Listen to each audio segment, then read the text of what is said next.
blaming, well, moms out there. This is the problem. To roll this one, it's clip 6A. What we are seeing, which is an enormous problem, is hoarding.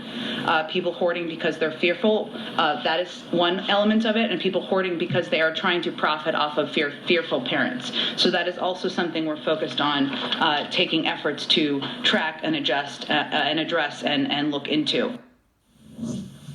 I'll tell you, Congressman, I'm going to blow my top because she's going to blame people for hoarding when there's literally a crisis to feed their babies. And you're telling me, I think you broke news here tonight, that the FDA will not inspect this Abbott plant because they don't have the people to do it because they're staying home because they're afraid of COVID.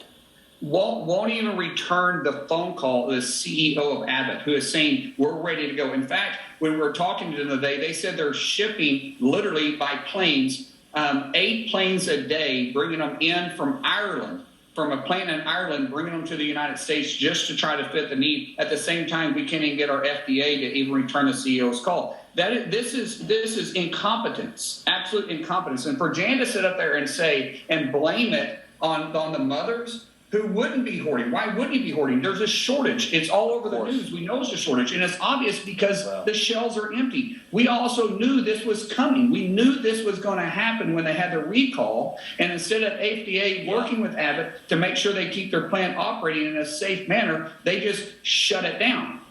And then they're too afraid to come back to work, and they're putting the cost and putting the burden on the mothers and blaming them for hoarding.